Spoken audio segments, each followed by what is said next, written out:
Hello, people. Welcome to the channel. After a really long time, I am back with another video. आज के इस video में हम सीखेंगे कुछ important formulas फिजिक्स और केमिस्ट्री के क्लास 10th तक के जो आपको बहुत ज़्यादा बेनिफिशियल है एंड ये आपको लर्न होने ही चाहिए and this will be very effective for you guys and this session is going to be effective for you guys as well. तो सब्सक्राइब कीजिए एंड शेयर कीजिए एंड ये लेक्चर को सेव कीजिए ताकि आप इसे बार बार देख सके एंड आप भूले नहीं कि how important this lecture is. तो सबसे पहले इस वीडियो लेक्चर का मैं आपको फॉर्मेट सिखा देता हूँ, बता देता हूँ. सबसे पहले we will be learning physics, then we will be going to chemistry. So first we will be discussing all important formulas that you need to know in class 10th ICSE, be it from the state board, from CBSE or the ICSE.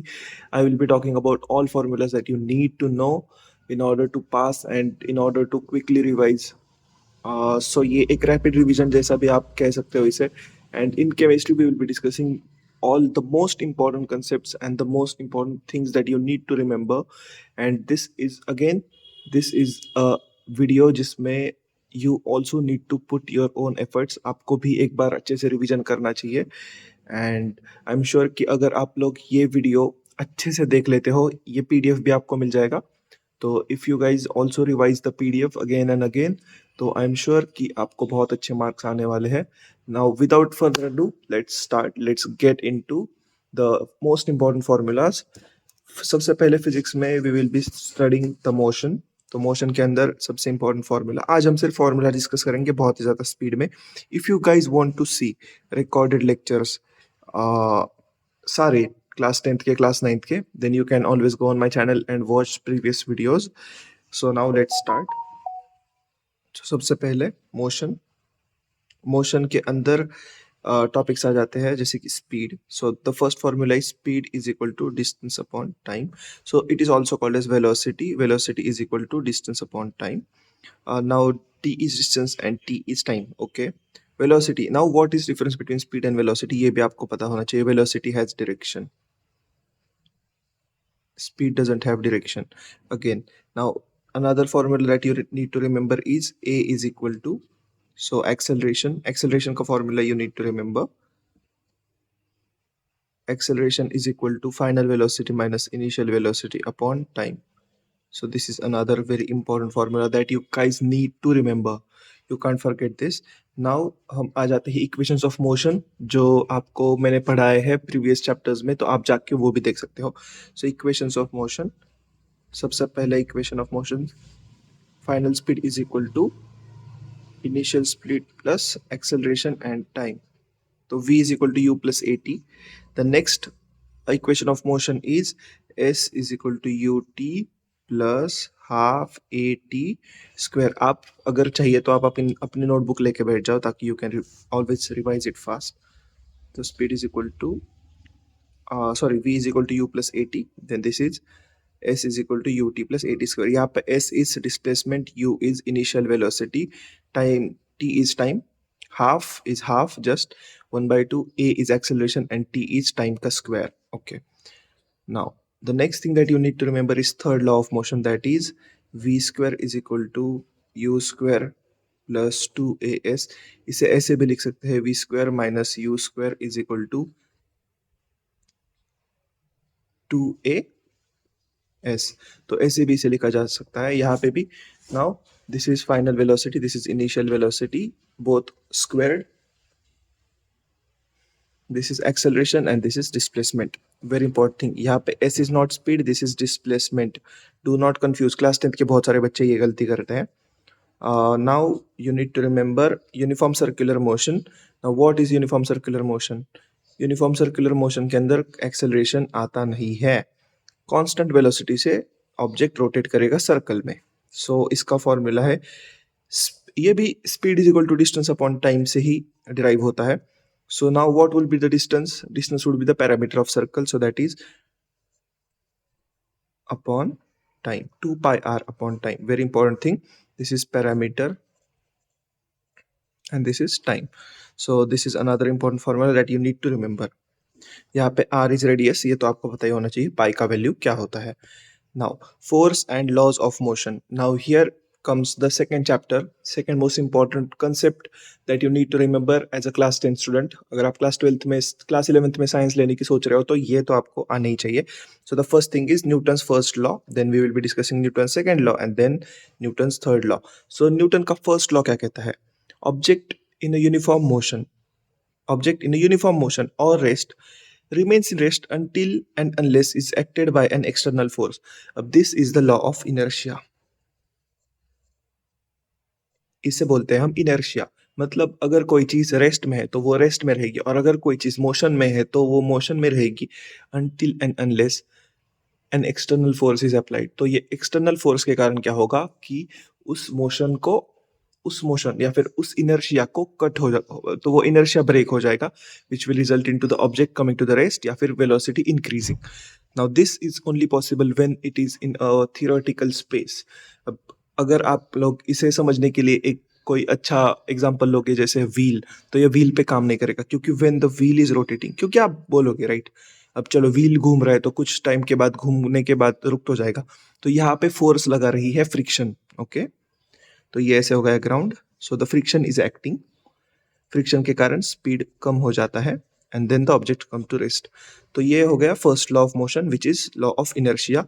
So the object in at rest, तो it will remain at rest until and unless an external force is required. Now for example this is over here until and unless I don't apply an external force.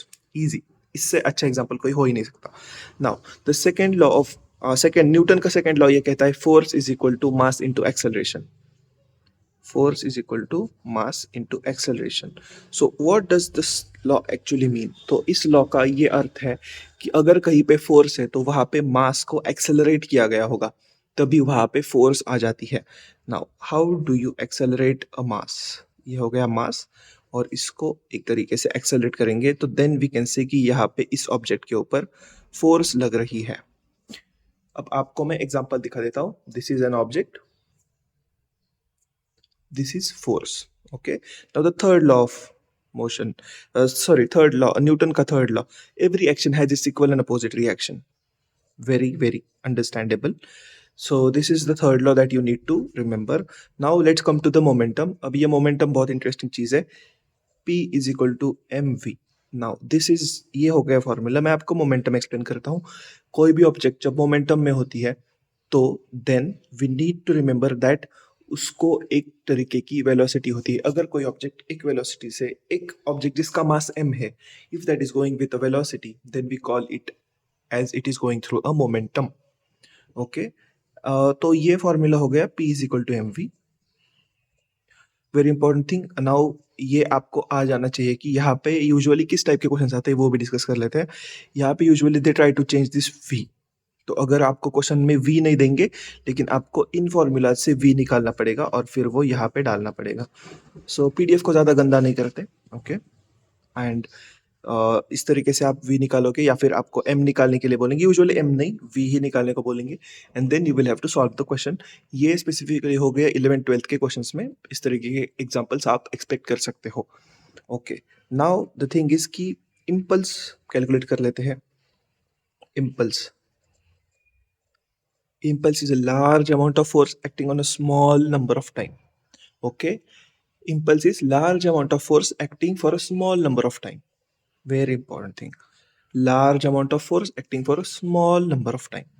Large amount of force acting on a small number of time. तो ये actually क्या हो गया? Large amount of force acting for a small number of time. तो ये आ गया impulse. Now आप impulse को कैसे कैलकुलेट कर सकते हो? Impulse can also be called as a change in momentum. This is also called a change in momentum. That's why इसका और एक फॉर्मूला है that is mv2 minus. Okay तो इसमें क्या हो जाएगा? डेल्टा पी, मतलब चेंज इन मोमेंटम आ जाएगा. Very important thing. ये आप आगे जाके इसके जो फॉर्मूलाज है जैसे जैसे आप आगे एग्जांपल सॉल्व करोगे तो ये फॉर्मूलाज इवॉल्व भी होंगे और आपको पता भी चलेगा कि कैसे एक फॉर्मूला ही दूसरा फॉर्मूला है, मतलब कैसे गंगाधर ही शक्तिमान है. तो इसी तरीके की कुछ फिजिक्स आपको आनी चाहिए. नाउ जल्दी से चैनल को सब्सक्राइब कर दो and now we will be understanding some formulas from कौन सा chapter? Work, energy and power. Now work, energy and power, तो इसमें सबसे ज़्यादा समझने वाली बात यह है कि किसी भी ऑब्जेक्ट पे जब वर्क होता है तो इसका मतलब क्या? किसी भी ऑब्जेक्ट पे जब वर्क होता है तो दैट मीन्स कि उस ऑब्जेक्ट के ऊपर फोर्स लगा है और उस फोर्स के कारण कुछ ना कुछ डिस्प्लेसमेंट हुई है। मतलब एक ऑब्जेक्ट मानो यहाँ पे था, तो ये यहाँ से उठ के यहाँ पे गया है, तो यहाँ पे कुछ डिस्प्लेसमेंट हुई है और इसके ऊपर कुछ फोर्स लगा है।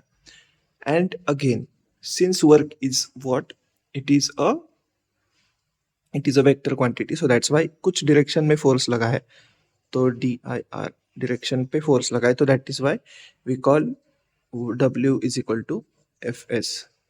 तो इसमें S is displacement, F is force. Now अगर डायरेक्शन की बात की जाए तो then W is equal to force into displacement into cos theta, very important thing। okay, now यहाँ पे ये cos theta क्या है? cos theta is angle between them, तो ये force और displacement के बीच का angle is cos theta, very very important thing। okay, now since हमने work तो discuss कर लिया, अब हम आ जाते हैं kinetic energy। तो अब हम समझ लेते हैं what does kinetic energy mean. Kinetic energy मतलब अगर कोई चीज़ ऐसे मूव कर रही है तो उसके अंदर की एनर्जी। अब आप सोचोगे कि कैसे कुछ चीज़ के अंदर एनर्जी हो सकती है, तो अगर वो ऑब्जेक्ट खुद से मोशन कर रहा है तो इसका मतलब उसके अंदर कोई ना कोई एनर्जी होगी।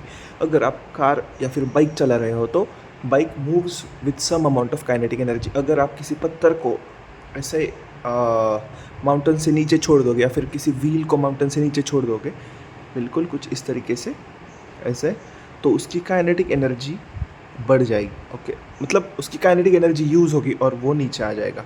ओके, सो और अगर आप उसी व्हील को अगर ऊपर चढ़ाओगे तो उसकी पोटेंशियल एनर्जी इंक्रीज हो जाएगी। वेरी वेरी इंपॉर्टेंट थिंग, ये आप मिस करना अफोर्ड नहीं कर सकते, मैं आपको पहले ही बता रहा हूँ। You can not afford missing this thing, you can't afford forgetting this thing. जैसे ही आप किसी चीज़ को इस हाइट से लेके इस हाइट तक बढ़ाओगे ना, तो उसके अंदर आ जाती है पोटेंशियल एनर्जी। ये ध्यान में रखो आप। Okay, this is a good object to understand. अगर मैंने इस चीज को यहाँ से यहाँ पे ले गया, यहाँ से यहाँ पे ले गया मैं, यहाँ से यहाँ पे ले गया मैं, तो ये जो h हाइट की वजह से इसके अंदर पोटेंशियल एनर्जी बढ़ जाती है। तो बिल्कुल इसी तरीके से अगर किसी ऑब्जेक्ट को मैंने ऊपर से नीचे गिराया तो काइनेटिक एनर्जी बढ़ जाएगी, और अगर किसी ऑब्जेक्ट को मैंने h हाइट से ऊपर ले गया मैं, h हाइट से, so then potential energy बढ़ जाएगी। Very very important thing, you cannot afford to miss this। Now let's understand formulas of kinetic energy and potential energy। सबसे पहले kinetic energy के बारे में बात करते हैं। अगर कोई ऑब्जेक्ट में हाइट से छोड़ देता हूँ, तो इसकी काइनेटिक एनर्जी बढ़ जाती है because it starts moving। Now इसी तरीके से you need to remember that kinetic energy is 1/2 mv square। kinetic energy is 1/2 half mv square। m is mass and v is velocity। okay, ke is equal to mv square, half mv square। now let's understand potential energy। अब यहाँ पे बहुत सारे बच्चे मुझे पता है confuse हो जाएंगे, इसलिए मैं काइनेटिक और पोटेंशियल का एक नया वीडियो बनाऊंगा, उसके अंदर ये मैकेनिज्म छोटे से वीडियो में समझा दूंगा, कोई दिक्कत नहीं। लेकिन अब के लिए आप समझ लो, पोटेंशियल एनर्जी बढ़ती है when we take an object to a certain height। when we take an object to a certain height, when we take an object to a certain height, जैसे ही आप हाइट बढ़ाओगे तो वैसे वैसे हाइट के साथ पोटेंशियल एनर्जी भी बढ़ जाएगी। इसलिए इसका फॉर्मूला ध्यान में रखो, PE is equal to mgh। mgh, now what is mg and h? m is mass, g is gravity and h is what? h is height। इसलिए मैं कह रहा हूँ हाइट जब बढ़ाओगे तो ऑटोमेटिकली पोटेंशियल एनर्जी तो बढ़ जाएगी। अब मैं ऐसे क्यों कह रहा हूँ, क्योंकि ऑब्जेक्ट का मास तो आप बढ़ा नहीं सकते, राइट। अगर आप इसकी जगह पे कोई और ऑब्जेक्ट ले लोगे, जैसे कि ये ले लिया मान लो, इसका मास कम है तो इसके अंदर ऑब्वियसली पोटेंशियल एनर्जी भी कम होगी। इसके अंदर मास ज्यादा है तो इसके अंदर पोटेंशियल एनर्जी भी ज्यादा है। लेकिन अगर आप किसी चीज को which has a fixed mass, इसको अगर इस साइड से इस साइड पे ले जाओगे तो variable factor is only height. समझ गया, variable factor is only height. तो इसी वजह से potential energy changes when the height changes. तो अगर आप इसी चीज को माउंट एवरेस्ट से नीचे माउंट एवरेस्ट पे लेके जाओगे तो इसका पोटेंशियल एनर्जी ज्यादा होगा। ओके, इसके ऊपर एक नई वीडियो आएगी, अगर मैंने ये वो वीडियो इस वीडियो से पहले पोस्ट कर दी तो उसका भी लिंक यहाँ पे आ जाएगा। ओके, नाउ ये तो हो गया पोटेंशियल एनर्जी और kinetic energy. Now let's understand what power is. What is power? Power is जब आप किसी चीज को फोर्स लगा के स्पीड में लाते हो, दैट इज द मतलब पावर इज कि अगर आप किसी चीज को फोर्स लगा के स्पीड में ला रहे हो, very important thing. So power is, या फिर आप ऐसे कह सकते हो कि power is rate of doing work. Power is rate of doing work, ये अच्छा लाइन है, rate of doing work.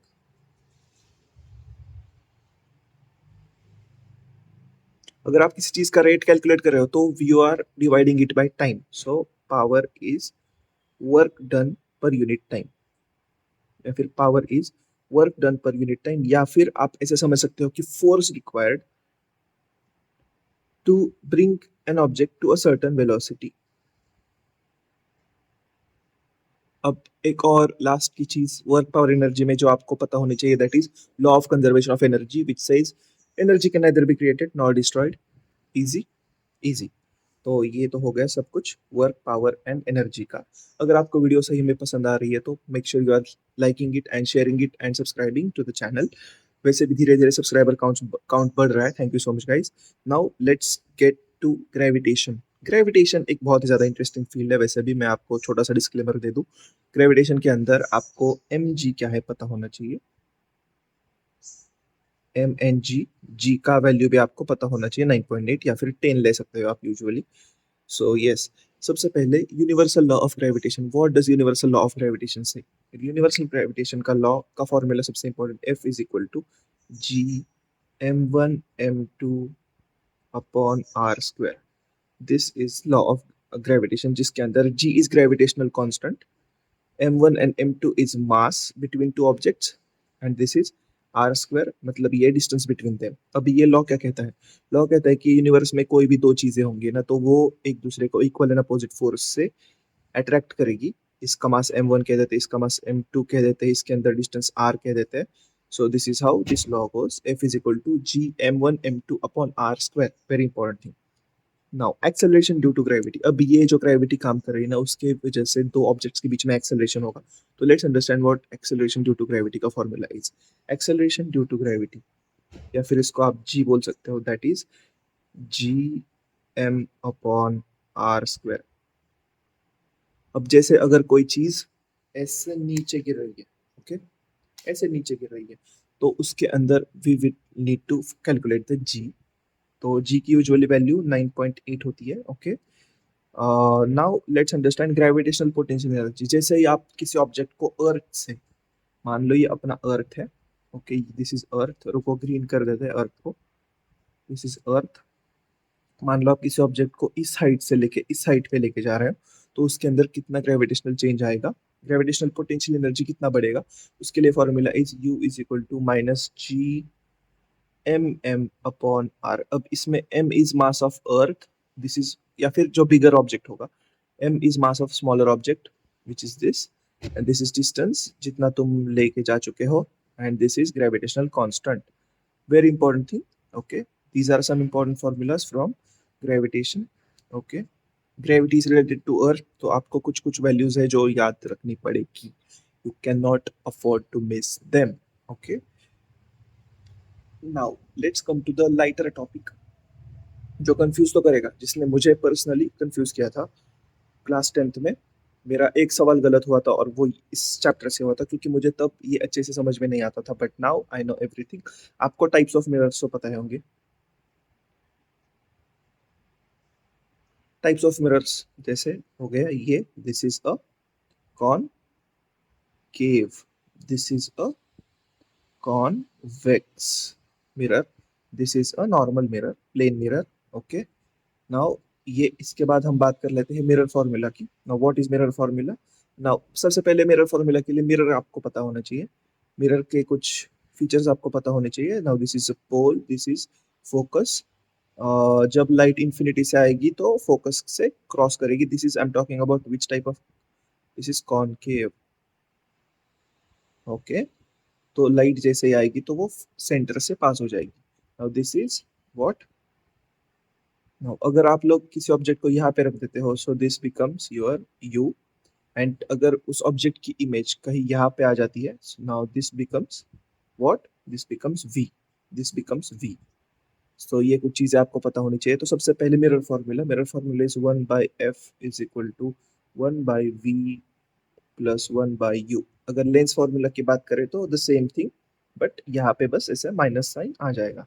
Okay, this is lens formula. अब लेंस फार्मूला में क्यों माइनस साइन आएगा, उसके अंदर, उसके ऊपर हम बाद में आएंगे कि वाई लेंस फार्मूला के अंदर एक निगेटिव साइन आता है। लेकिन उससे पहले हम कुछ बाकी के फॉर्मूलाज डिस्कस कर लेते हैं, जैसे मैग्निफिकेशन। मैग्निफिकेशन का फॉर्मूला काफी ज्यादा easy, h2/h1। h1 is image of object, is height of object, and h2 is height of image. Okay, या फिर आप इसे ऐसे भी कह सकते हो कि m is equal to minus v upon you.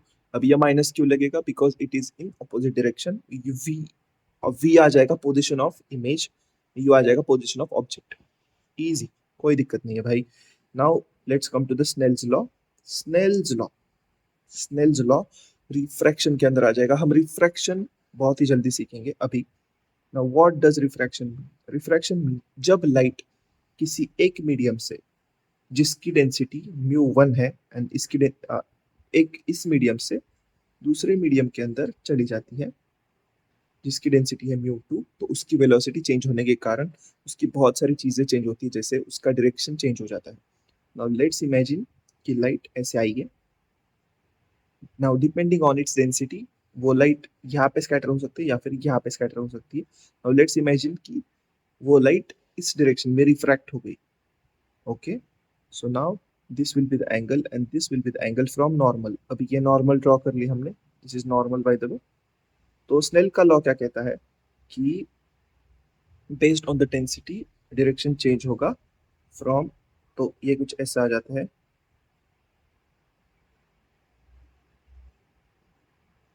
तो ऐसा कुछ आ जाता है हमारा स्नेल्स लॉ। स्नेल्स लॉ आपको रिफ्रैक्टेड एंगल कैलकुलेट करने में या फिर रिफ्रैक्टिव एंगल कैलकुलेट करने में, सॉरी, इंसिडेंट एंगल और रिफ्रैक्टिव एंगल कैलकुलेट करने में हेल्प करेगा। Okay, now let's come to lens formula. अब लेंस फार्मूला में अपोजिट क्यू है।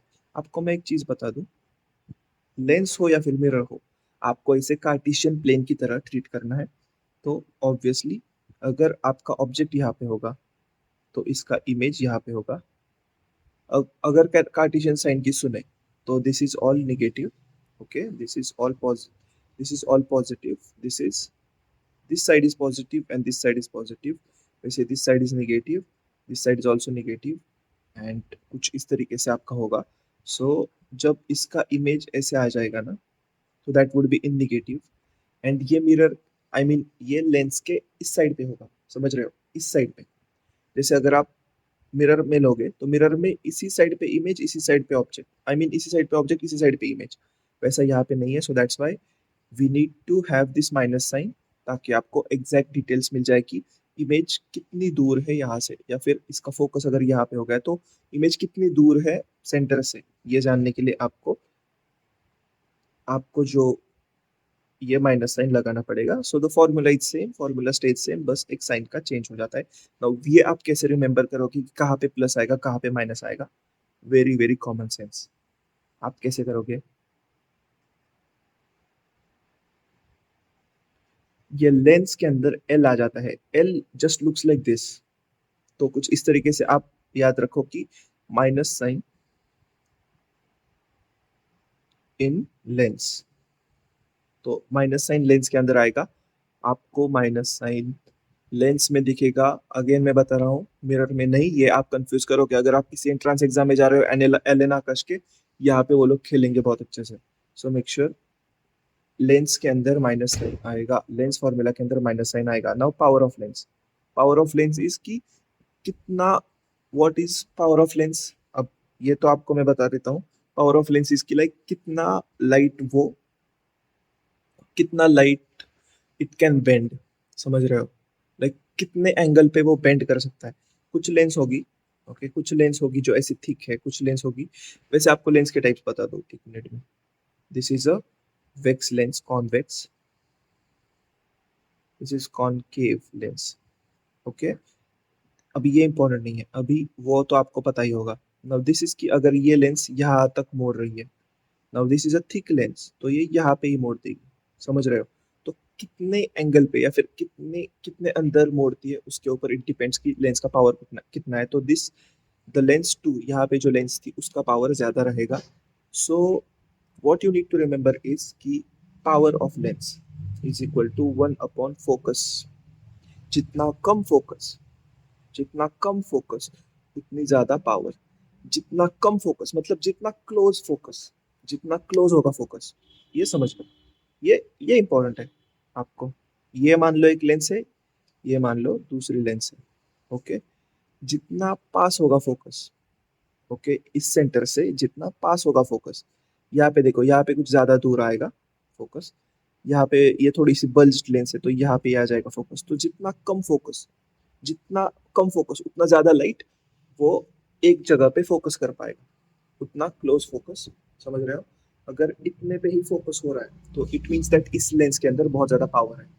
सो या इसके अंदर पावर ज्यादा रहेगा क्योंकि इसका फोकस छोटा है। Very important thing. So focus is indirect is inversely proportional to the power of lens. Power calculate किया जाता है डायोप्टर्स के अंदर। Now let's understand some eye की क्या बोलते हैं उसको, आई के डिसेबिलिटीज, जो भी कहना है कह लो, डिसीजेस कुछ। तो सबसे पहले आ जाता है आपका मायोपिया।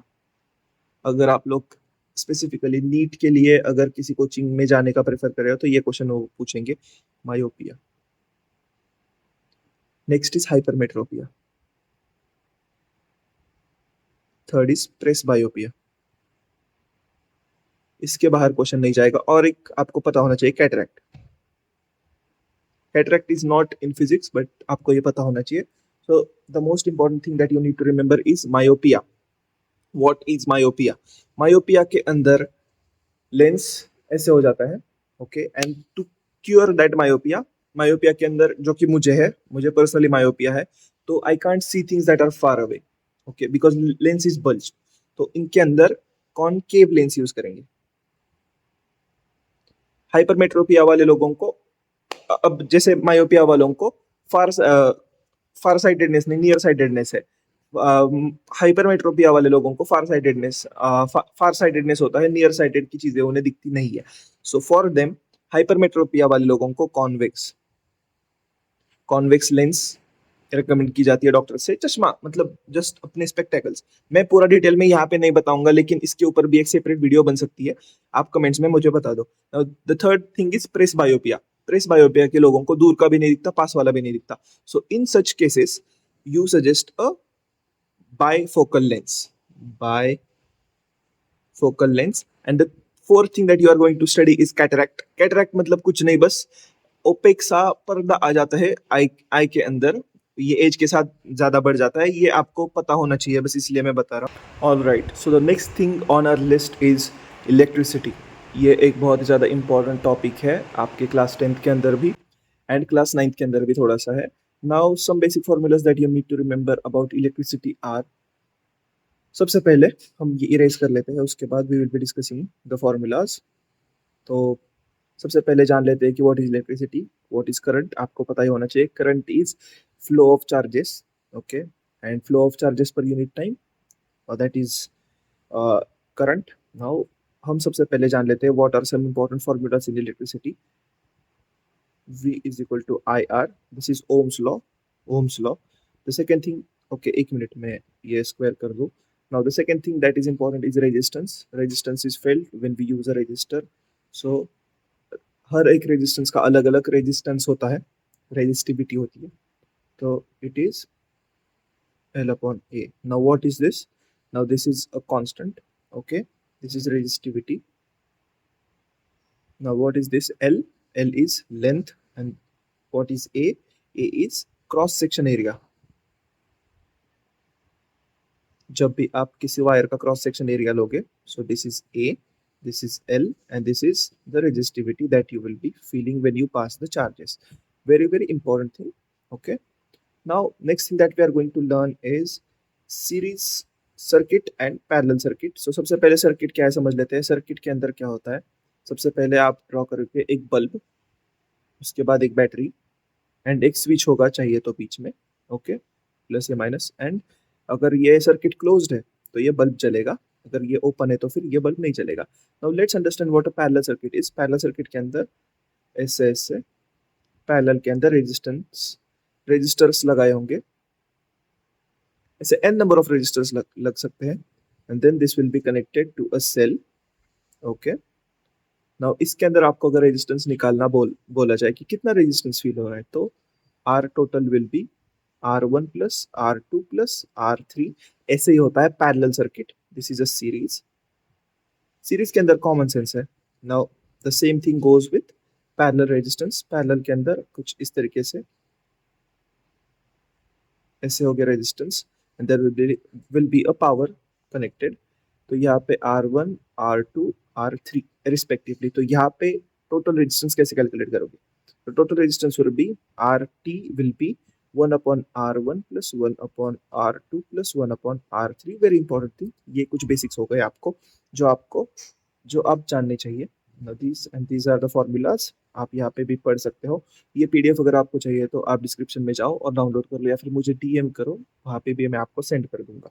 Now electrical power. अब हमने वर्क पावर एनर्जी के अंदर भी पावर पढ़ लिया। Power is ability to do work, समझ रहे हो? या फिर rate of work done is power, ऐसे आप कह सकते हो। तो इलेक्ट्रिकल पावर भी वैसा ही है, it is also rate of doing work, लेकिन यहाँ पे फॉर्मूला कुछ थोड़ा सा अलग आ जाता है। Power is V I. Now अगर आप कहोगे कि why is it V I, the answer for that is कि व्हाट इज वी, मुझे बताओ। I R, and this is again another I, क्योंकि हमने ओम्स लॉ पढ़ा है। तो P is equal to V I के हिसाब से आप समझ गए होंगे। Now what is V? Now the formula becomes I square R. So now ये भी एक और फॉर्मूला है for what, for electrical power. तो आप ये तीन फॉर्मूला ध्यान में रखोगे फॉर इलेक्ट्रिकल पावर, ये सबसे ज्यादा इंपॉर्टेंट है। यहाँ पे भी बहुत सारे एलएन या फिर आकाश के क्वेश्चन पेपर्स में इसके ऊपर क्वेश्चन आना बहुत ज्यादा लाजमी है। So P is equal to V I is equal to I square R is equal to V square upon R. Very important thing. Okay, so the thing is कि ये फॉर्मूला कैसे आया? P is equal to V square upon R। तो ये जानने के लिए आपको सबसे पहले जानना पड़ेगा I square upon R का history. V is equal to I R अगर आप लोगे तो इसका बन जाता है, रुक जाओ, ऐसे आई आर, तो इसका बन जाता है I is equal to V upon R. तो according to this I square होगा V square upon R square. तो यही वैल्यू हम यहाँ पे लगा देंगे, V square upon R square and R. तो ये बन जाता है P is equal to V square upon R. Very important thing again, काफ़ी ईजी है ये, ना कुछ ज़्यादा डिफिकल्ट नहीं है। बट ये फॉर्मूलाज आप याद करने की कोशिश करो, क्योंकि ये बहुत ज़्यादा बेनिफिशियल होने वाले हैं आपको फ्यूचर में अगर आप याद कर लेते हो इनको। एंड अगर आप पाँच छः क्वेश्चन सॉल्व कर लेते हो तो आई डोंट थिंक कि कुछ भी आपके लिए हार्ड है। अब लेट्स अंडरस्टैंड कि इलेक्ट्रिकल एनर्जी कैसे होती है। बिल्कुल जैसे ये काइनेटिक एनर्जी हो गया, ये पोटेंशियल एनर्जी होगा, ये काइनेटिक एनर्जी हो गया, एंड इसी तरीके से आपको इलेक्ट्रिकल एनर्जी भी होगा। अब what does energy actually do? Energy makes the thing, what makes the thing travel, जैसे होगा काइनेटिक एनर्जी में। या फिर energy makes the work happen. Now what is work, what is power? Basically power is rate of doing work। तो बिल्कुल उसी तरीके से E is equal to PT ये आ जाता है इलेक्ट्रिकल एनर्जी का formula. Now what is this P? P is power and T is what? Time। very important। Rate of doing work, या फिर किस पावर से काम हो रहा है, या फिर rate of power is electrical energy. Okay, now next thing that you need to remember is, सबसे ज्यादा इंपॉर्टेंट ये है magnetic effects of electric current. अब ये टॉपिक आ जाता है मैग्नेटिज्म के अंदर। मैग्नेटिज्म, मैग्नेट्स आपको पता ही है, हॉर्स शू मैग्नेट वगैरह वगैरह, मैं उनकी बात कर ही नहीं रहा, क्योंकि यहाँ पे सबसे इंपॉर्टेंट चीजें आ जाती है, वो है थंब रूल्स इलेक्ट्रिसिटी जब ट्रैवल करती है तो वो जनरेट करती है मैग्नेटिक फील्ड अराउंड इट। जैसे अगर ये वायर हो गया, वायर के अंदर इलेक्ट्रिसिटी ट्रैवल कर रही है तो इस डायरेक्शन में कुछ ऐसे मैग्नेटिक फील्ड्स जनरेट हो जाएंगे, कुछ इस तरीके से। सो इसके लिए कुछ राइट हैंड थंब रूल वगैरह वगैरह है, तो वो हम अब जानेंगे। So now right hand thumb rule सबसे पहले जानेंगे, उसके बाद हम फ्लेमिंग्स लेफ्ट हैंड रूल जानेंगे, उसके बाद we will be studying other parts of it. तो सबसे पहले Fleming's right hand thumb rule. तो ये रूल क्या है, सबसे पहले पढ़ लेते हैं। For a current carrying conductor, the thumb points to the direction of current and fingers curl around with the direction of what? Magnetic field. जैसे अगर कोई आपको कहता है कि an electric wire is going from down to up, electric current is going down to up, find its magnetic field का direction, so that is curled around। तो कुछ इस तरीके से ये thumb represent करेगा direction of current, thumb represent करेगा direction of current, this will be the magnetic field, this will be the magnetic field, this will be the magnetic field, this will be the magnetic field। Now coming to the Fleming's left hand thumb rule, thumb indicate the thumb indicates force, the four तो कुछ इस तरीके से left hand का rule है। Now the thumb indicates the force, किस direction में force लगेगा, four finger indicates the magnetic field and middle finger indicates the current। ये आ जाता है अपने जनरेटर्स के लिए, जनरेटर्स के लिए ये लॉ है क्योंकि जनरेटर्स के अंदर ऐसे घूमता है वो। सो ये आपको जानने के लिए you need to understand generators. So मैं बेसिकली आपको बता देता हूँ, अगर कोई ऑब्जेक्ट सॉरी अगर कोई करंट इस डायरेक्शन में लग रहा है और अगर मैग्नेटिक फील्ड इस डायरेक्शन में है तो फोर्स इस डायरेक्शन में आएगा। This is basically Fleming's left hand thumb rule, but ये आपको तब समझेगा जब आपने अच्छे से पढ़ रखा है जनरेटर्स एंड जनरेटर्स से थोड़ा सा पीछे वाला थोड़ा सा पार्ट, इलेक्ट्रिक मोटर्स के बाद वाला, तो ताकि आपको ये पता चले, बस ये जान लो this is for force, this is for magnetic field, this is for electric current. अगर करंट ऐसे जा रही है, मैग्नेटिक फील्ड ऐसे जा रहा है, तो फोर्स नीचे लगेगा। इस तरीके से क्वेश्चंस आ सकते हैं। Fleming's left hand rule and right hand thumb rule आपको पता होना चाहिए। Now electromagnetic induction. Now what does induction mean? Induction मतलब संगत का असर, वेरी वेरी इंपॉर्टेंट थिंग। बहुत बार कैसा होता है कि अगर आप एक मैग्नेटिक फील्ड दूसरे मैग्नेटिक फील्ड के पास लाओगे तो ये भी मैग्नेटाइज हो जाएगा। सो इलेक्ट्रोमैग्नेटिक इंडक्शन का फॉर्मूला कुछ इस तरीके से है। Okay, where E is induced EMF, उस इंड्यूस्ड करंट को हम ईएमएफ कहते हैं, electromotive force, and this is magnetic flux. Flux मतलब क्या? Flux is amount of field that is being passed from a certain area of the coil। ये जो second वाला कॉइल है ना, तो उसके अंदर कितना कितना मैग्नेटिक फील्ड इसके थ्रू जाएगा, that is called as flux and this is time. Okay, now you also need to understand some formulas from transformers। Transformers मतलब ऐसे दो सोलेनॉइड्स मान लो एक दूसरे के साथ रहेंगे, तो अब इसके अंदर ये हो गया Vs upon Vp, Vs upon Ns is equal to, मैं आपको इसका ओरिजिनल फॉर्मूला बता देता हूँ। Vs upon Ns is equal to Vp upon Np। तो ये फॉर्मूला कुछ है इस तरीके का ट्रांसफॉर्मर के लिए। ओके, नाउ Vp, अब इस फॉर्मूला के अंदर जान लो what are this Vs and what are this Vps। Vs and Vps are secondary and primary voltages, तो ये वोल्टेज हो गया, and Ns are number of turns. अब ये इस सोलेनॉइड में कितने टर्न्स है और इस सोलेनॉइड में कितने टर्न्स है उसके ऊपर डिपेंड करता है। ऐसे मान लो या फिर ऐसे मान लो, या फिर अगर आपको चाहिए तो आप ऐसे भी मान सकते हो।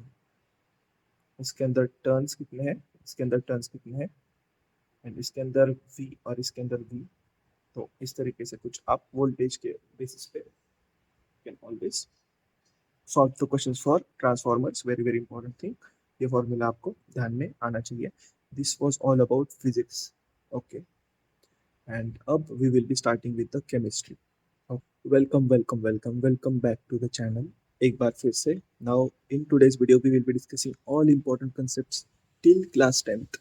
तो ये क्लास 9th वालों के लिए भी है, क्लास 10th वालों के लिए, क्लास 8th वालों के भी है, के लिए भी है, क्लास 11th वालों के लिए भी है जिनकी थोड़ी सी केमिस्ट्री कमजोर रह गई है। तो हम बहुत ही फास्ट वे में important concepts, important formulas brush करते हुए जा रहे हैं।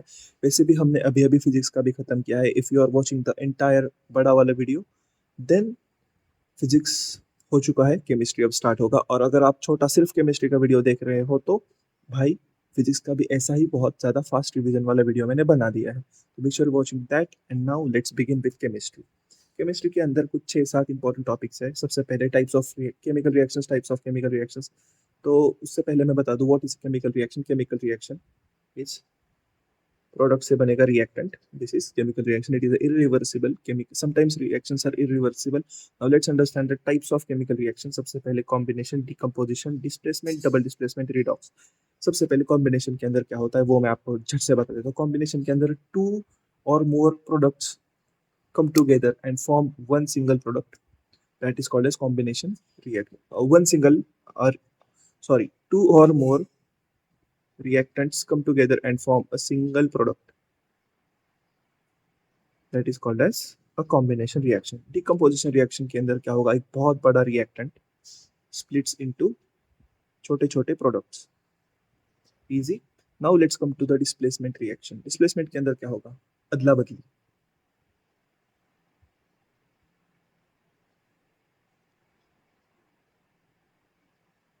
है ना, मजेदार। तो this is called as displacement reaction. Very very interesting. Now let's come to the double displacement reaction. Double displacement के अंदर क्या होगा, वही चीज होगी बस थोड़ी दो लोगों के साथ होगी। जैसे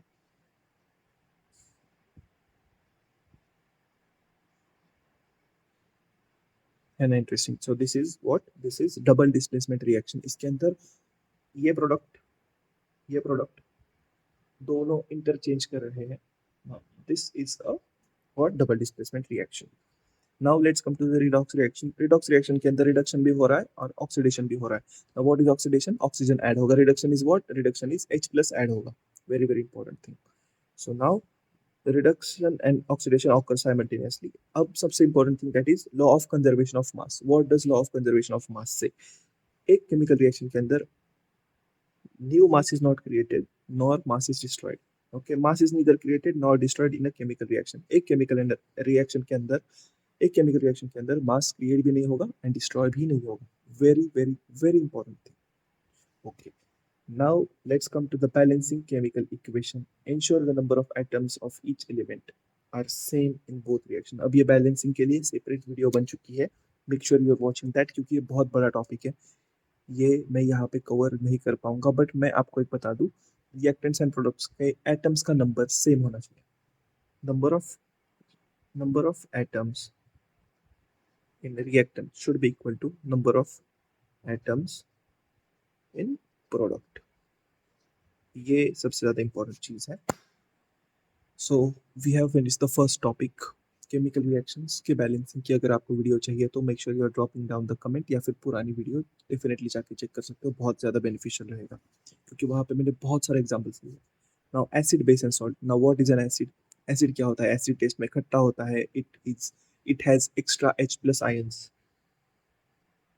बेस के अंदर it is bitter in taste. ये लिटमस पे, ब्लू लिटमस को रेड, ये बेस बेस रेड लिटमस को ब्लू कर देगा। इसके अंदर OH आयंस ज्यादा होते हैं। Common example of acids is citric acid, अपना सल्फ्यूरिक एसिड वगैरह वगैरह। बेस का है NaOH वगैरह वगैरह। ये तो आपको पता ही है। What is salt. सॉल्ट तब प्रोड्यूस होता है जब आप एसिड और बेस को रिएक्ट करोगे, जैसे कि नमक हो गया अपना, या फिर CaCl हो गया। तो इस तरीके के कुछ सॉल्ट्स होते हैं। Now what is pH. PH scale से हम डिटरमाइन करते हैं कि कोई चीज़ कितनी एसिडिक है या फिर कोई चीज़ कितनी बेसिक है। यहाँ पे कैसे होता है, अगर ये पीएच है तो यहाँ पे बीच में 7 आएगा, 7 इज न्यूट्रल, 0 यहाँ पे, 14 यहाँ पे। जो भी चीज़ इस साइड पे होगी तो इट कीप्स बिकमिंग एसिडिक, जो चीज़ यहाँ से यहाँ पे जाएगी दैट कीप्स बिकमिंग बेसिक। तो अगर किसी चीज़ का pH है 7.4, then that would be what, acidic और basic, it would be basic. अगर किसी चीज़ का pH है 6 तो that would be acidic. Very important thing. देखो एसिड बेस न्यूट्रल होगा 7 पे। अब न्यूट्रलाइजेशन रिएक्शन मतलब क्या, न्यूट्रलाइजेशन रिएक्शन के अंदर हम एसिड और बेस को मिक्स कर देते हैं, तो then we get salt and water. Salt आ गया, वाटर आ गया, इजी। नाउ कॉमन रिएक्शंस जो यूजुअली आपको नेचर में दिखेगी, आपके एग्जाम्स में दिखेगी, आपके एंट्रेंस एग्जाम्स में दिखेगी, वो सबसे कॉमन रिएक्शन हम जानेंगे। That is common reactions. अब कौन कौन सी रिएक्शंस है जो आपको आनी चाहिए, which are very common in all exams, prevalent in everything. सबसे पहले metal acid reaction. Now what happens when you react a metal with acid? You get salt and hydrogen. Very important.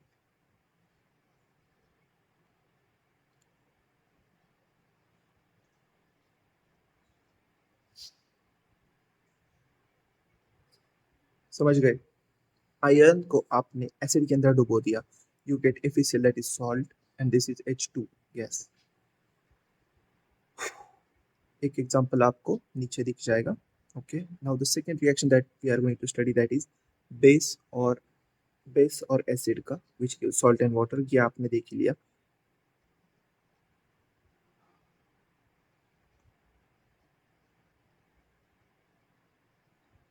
इसमें हो क्या रहा है हम ये जान लेते हैं। सबसे पहले this is a base, this is a acid, it is giving salt, this is giving water. Easy. Now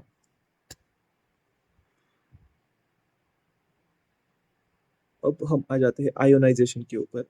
what does ionization actually mean, and ionization किस तरीके से होता है। Very very important thing. जब स्ट्रॉन्ग एसिड एंड बेस आप डालोगे तो that will completely ionize the water, मतलब आयंस ऐड कर देगा।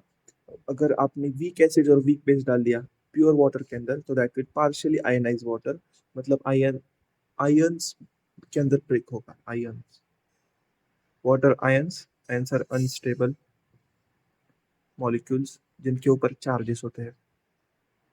किस टाइप के चार्जेस? कोर्ट के चार्जेस नहीं, दीज आर पॉजिटिव और इधर निगेटिव। अब हम आ जाते हैं मेटल्स एंड नॉन मेटल्स के ऊपर। सबसे पहले डिफरेंस बताओ मेटल्स और नॉन मेटल्स के। मेटल्स रिंगिंग साउंड करेंगे, नॉन मेटल्स रिंगिंग साउंड नहीं करेंगे, ये डिफरेंस नहीं हुआ।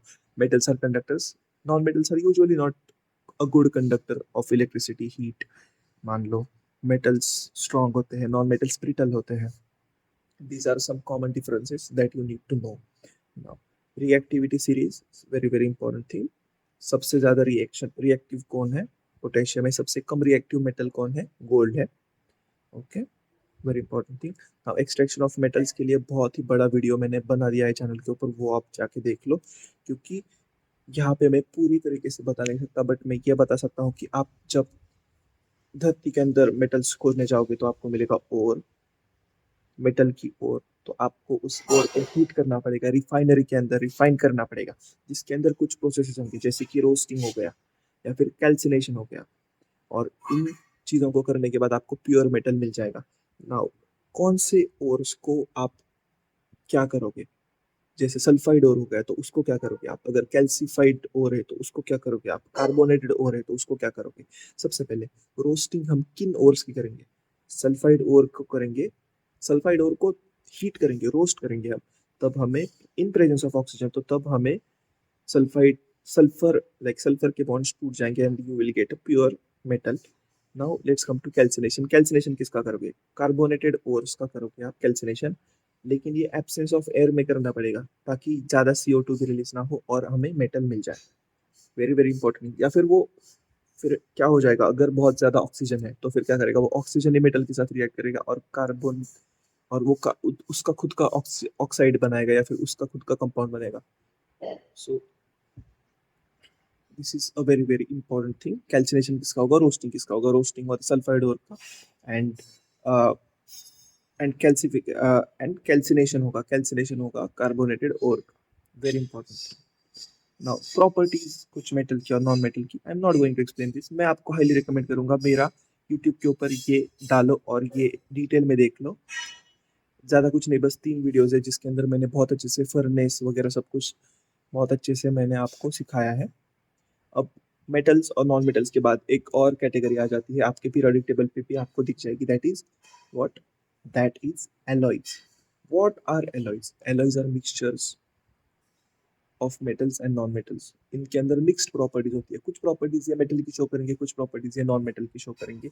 एलॉयज हम बनाते भी है एंड हम यूज़ भी करते हैं, क्योंकि इससे हमें कुछ प्रॉपर्टीज़ आ जाती है नॉन मेटल्स की, कुछ प्रॉपर्टीज़ आ जाती है मेटल्स की।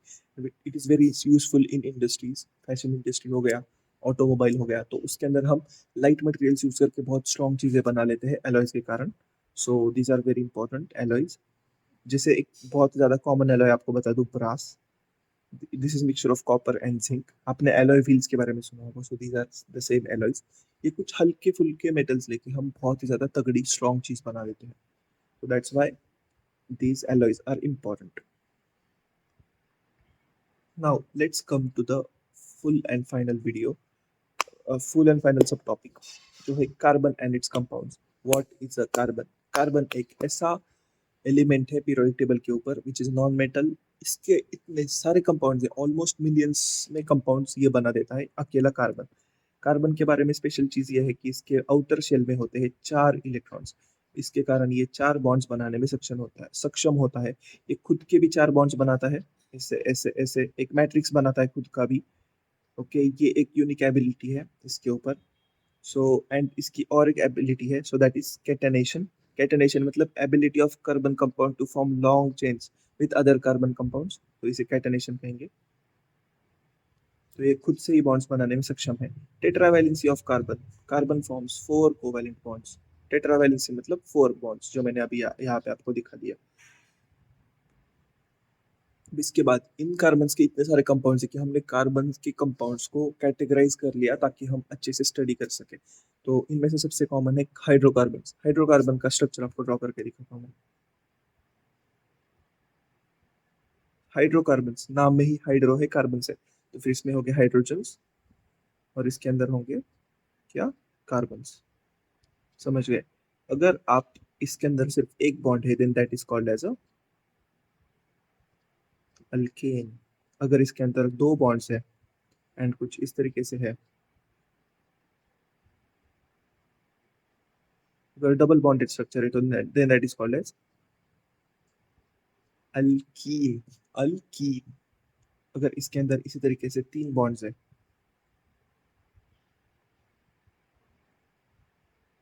so then that will be called as alkyne. Very important thing, you need to remember this. तो ये अल्केन हो गया, अल्कीन हो गया, अल्काइन हो गया। सो इसका जनरल फॉर्मूला कैसे होगा, अब देखो इसका। C कितना है, C2H6। तो ये Cn है, तो H is what, H is what, आप बताओ। 2n+2। कुछ इस तरीके से इसका जनरल फॉर्मूला आ जाता है। इसका देखो C2H4, तो दैट इज Cn। लास्ट के कुछ 5 मिनट का कंटेंट बचा है और ये फ़ोन मेरा पावर ऑफ हो गया। 1 मिनट रुक जाओ।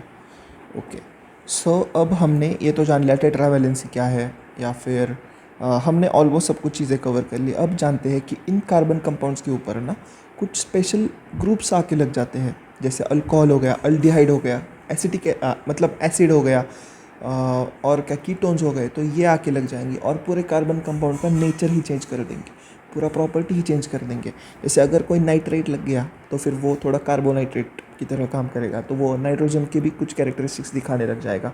अगर उसकी जगह पे मतलब अल्कोहल लग गया तो वो एक अल्कोहल ही बन जाएगा। तो ऐसे कुछ फंक्शनल ग्रुप्स होंगे, तो आप बेसिक वाले जान लो। अगर आपको डिटेल में चाहिए तो कार्बन कंपाउंड्स नाम का एक चैनल मैंने नाम का एक वीडियो मैंने बना रखा है, वहाँ पे सारे फंक्शनल ग्रुप्स मैंने डाले हैं, तो वो जाके चेक करना। बेसिक वाला है alcohol, aldehyde, ketone, carboxylic acid. अगर एसिड लग गया तो पूरा कार्बन हाइड्रोकार्बन ही एसिडिक हो जाएगा, समझ रहे हो? तो वो एसिड की कैरेक्टरिस्टिक्स पिक कर लेगा। Very interesting thing.